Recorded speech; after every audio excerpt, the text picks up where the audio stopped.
Welcome to the deep dive. Today we have a really fascinating stack of source material. We're analyzing something highly personal and, intentionally designed. It's a guided relaxation script titled Cabin by the Quiet Sea, Slip Story. That's right. And when you shared this with us, you gave us a really unique mission. We aren't just, listening for pleasant sounds. We're performing a kind of reverse engineering. Reverse engineering relaxation. I love Yeah, that. exactly. We need to look past the beautiful language, past the gentle music, and really analyze the underlying psychological architecture. Mhm. How is this script engineered moment by moment to force deep relaxation? And it starts immediately by tackling what is probably the biggest hurdle for most of us, that internal pressure, Yeah. the busy, worrying, planning mind. Always on switch. Right, and it gives you permission to just stop. The core premise, that first surrender, is you get permission to stop, to rest, to hand everything over to the night. And that permission, it's foundational. It's such a brilliant tactical move.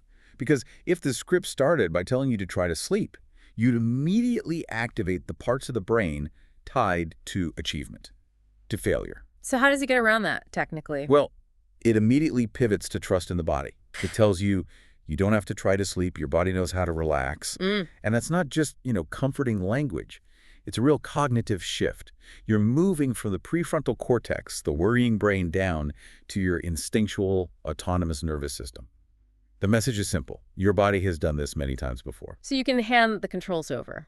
Exactly. Okay, so once that cognitive permission is granted, the script moves straight into physical deactivation. Let's unpack this first segment, the physiology of surrender, what they call the induction phase. It moves fast. And the first steps are all about making arrival really low effort. The instruction isn't to slam your eyes shut. It's to gently close them or just soften your gaze. It's an easy entry point. Then we get to the breathing practice. And this is where it gets really interesting for me. It's not just breathe deeply. It asks for 3 specific slow breaths. In through the nose, gently out through the mouth. And the critical instruction is to breathe out like you're sighing the whole day away. That intentional sigh. It is a crucial, non-negotiable part of this architecture. When we sigh, especially with that long exhale, we are actively stimulating the vagus nerve. So why is the long exhale so critical? Because the vagus nerve runs straight into the parasympathetic nervous system, or the PNS. And the PNS is the body's rest and digest system, the opposite of fight or flight. When we take that long, deep, audible sigh, you're mechanically telling your brain the emergency is over.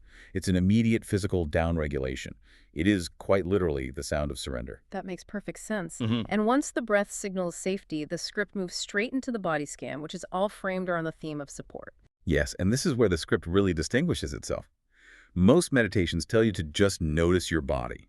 This one tells you to notice the support under your body. The instruction is to feel how the bed or couch is actively holding you up. It says, you don't have to hold yourself right now. You are supported. That detail, transferring the weight of responsibility literally to the furniture, that's a really profound psychological move, isn't it? It is. We carry tension all the time, even when we're lying down. Yeah. Subtly engaging muscles. By focusing your attention on the physical act of being supported, it encourages a much deeper release of those core muscles. It's giving you external safety, so the internal defense system can finally power down. The scan itself is really sequential. Feet relaxing, legs getting heavy, hips sinking, and then there's a focus on softening the stomach, noting there's nothing to tense for. Right, nothing to protect yourself from here. And this is followed by some expert targeting of muscles that hold all that modern tension, the shoulders melting down, and then focusing on the tiny muscles of the hands and fingers that have been typing, scrolling, working. But hang on, I want to push back on that for a second. Isn't focusing on tiny specific muscles, like in the fingers, actually making the listener work? Doesn't that risk activating the brain instead of relaxing it? That's a really important question. Okay. But the instructions, they don't demand a difficult action. It's just a simple recognition of tension followed by release. It's not about flexing. It's about noticing that subtle chronic grip we all have, the smartphone grip, the keyboard clench. By naming those specific points, the script validates that tension and gives you a tiny, actionable step for release. It keeps the conscious mind just busy enough so it doesn't wander back to your worries. Ah, so it's cognitive distraction through low-stakes physical awareness. Precisely. It's a temporary focusing task to enable the larger surrender. By the end of this phase, the mind is anchored, the body is yielding, heavy, safe. And the closing statement is so definitive. You are safe. You are here. So, with the body settled, we transition from the internal world to this external but still highly controlled environment. Let's get into building that immersive sensory environment, the journey to the cabin. We're placed on a narrow wooden path just after sunset. The choice of time and light there is absolute crucial. It's twilight, not scary midnight, not stimulating daylight. The sky is deep blue, the moon is rising, and the stars are described as quiet and patient. The language itself is low stimulus. And the physical experience of the walk is just as gentle. The path feels smooth and cool, and each step makes a soft creak, a familiar, comforting sound. Why is that creak so important here? It's a sonic anchor of familiarity. An unfamiliar sound could trigger anxiety, but a soft creak is the sound of old, reliable architecture. It suggests this place is known, it's welcoming, and that you belong there. Then we get the auditory anchors, which are just masterfully deployed. There are two key natural sounds. Yes. First, the tall grasses. They're swaying in a mild, salty breeze, and the sound they make is a slow, soothing rustle. But the description is key.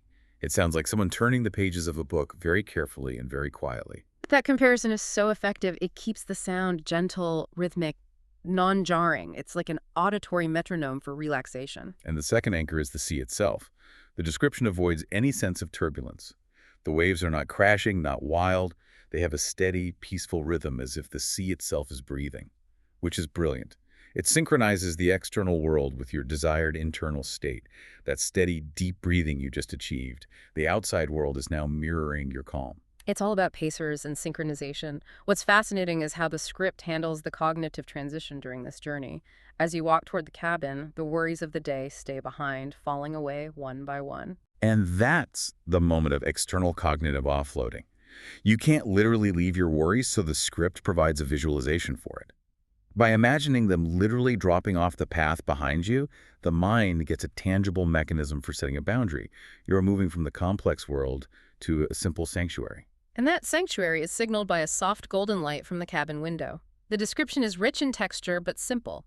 Weathered wood, the color of warm sand, and old driftwood. It's inviting, but crucially, it has to be low stimulation. Everything about it, the weathered wood, the golden light, avoids sharp edges or bright colors. The environment is designed to be passively absorbed, not actively analyzed. Okay, let's step inside and talk about the psychology of the space itself. Segment 3, anchors of comfort and ritual. The moment you step inside, you're enveloped. The atmosphere is a warm, comforting calm that wraps around you like a soft blanket. And it immediately hits a multisensory environment. The air smells of cedar wood and salt, which grounds you in the location. But then it layers in these almost pharmaceutical relaxants. Somewhere, very gently, of chamomile and vanilla. Why that combination? Cedar and salt anchor you to the place, but chamomile and vanilla are just pure comfort. They're powerful olfactive cues. They're associated with childhood, with home, with safety. Chamomile is a soothing tea. Vanilla is universally non-threatening, so your brain gets a dual message. You're in a real, safe place, and you're being internally soothed. And the objects inside are simple, but so intentional. The wooden table, the soft glowing lamp, the armchair with worn, inviting cushions. These are artifacts of rest, not industry. They're worn, which implies history, durability, solid anchors. But we have to analyze why the low bookshelf is included. It seems almost superfluous in a sleep script. The contents are very specific, though. Not textbooks, not thrillers. The list is old travel journals, fairy tales, collections of poems, diaries from people who once came here to rest. And that's the key. This is the literary equivalent of comfort food. Fairy tales, poems, they require imagination, but very low cognitive effort. And the diaries from others who came here to rest reinforce the cabin's identity as a communal space for surrender. It's a place for pausing, not productivity. And that idea of low-stakes focus is immediately followed by another focusing task, the tea ritual. Absolutely. The tea ceremony is a non-cognitive physical mindfulness task. It grounds you before the final descent. The details are specific. The note, for you, for rest. The light steam, the pale golden liquid.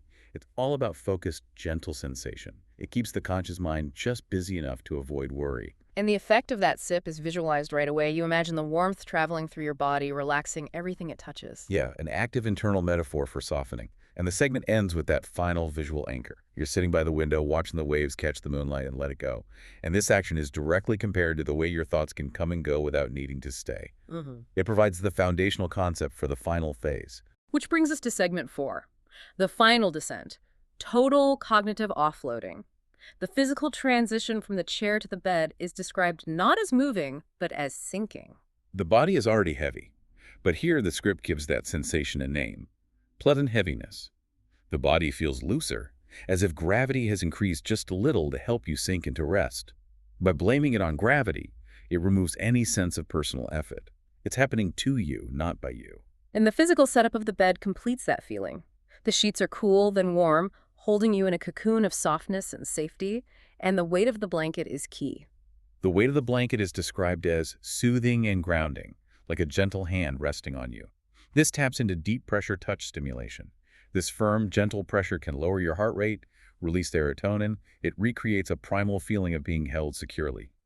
The architecture is now using physics to enforce the safety. And now we get to the most sophisticated phase managing the residual mind, the thoughts that always surface when the body is still. First, the script grants agency over the light.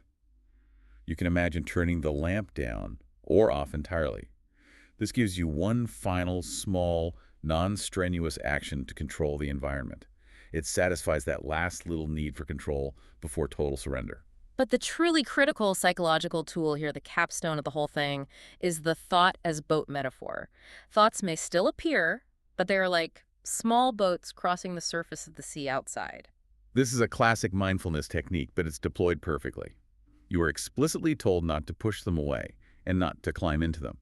The power is in validating the thought's existence without giving it any power or engagement. That's the essential difference, isn't it? We spend all day solving problems, so when a thought arises, our instinct is to climb into the boat and start steering. Exactly. This method tells you to just observe them passively, knowing that beneath them, the core of your mind is deep and still.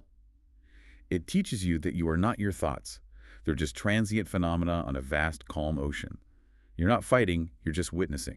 And if any last bit of tension remains, there's one final technique: using the sea again. You imagine the sea gathering up tension with each exhale, taking the worries and dissolving them into its endless, calm surface. This brings the theme of external support full circle. At the start, the furniture supported your physical weight. Now, the ocean is supporting your emotional and cognitive weight. It's acting as an active emotional processor for you. So by the time the script fades, the architecture has achieved its goal: total cognitive offloading. You feel lighter in mind, even as your body feels heavier, and you're reassured that everything outside the cabin can wait. Your only job is to rest. This deep dive really shows that the power here is not a coincidence. It's sequential, deliberate architecture. It starts with cognitive permission, moves through physical surrender, sensory pacing, and concludes with these really sophisticated cognitive metaphors. Every single step is designed to shepherd you toward that final promise, that when you wake, whenever that may be, you will feel more rested, more clear, and more at ease. It's the promise of a total system reset. A perfect summary. The architecture works because it understands how to give control back to the subconscious mind. It does that by giving the conscious mind these temporary low-stakes jobs: the sigh, the tea, watching the boats. Yes, it's managing that transition just beautifully. Before we close, the story leaves us with this one quiet final image. The script mentions the stars watching over you, spreading a soft, silvery calm. But the final detail is a tiny moon and 3 small stars carved onto the cabin door. It's to remind you that the cabin has welcomed many tired travelers before you.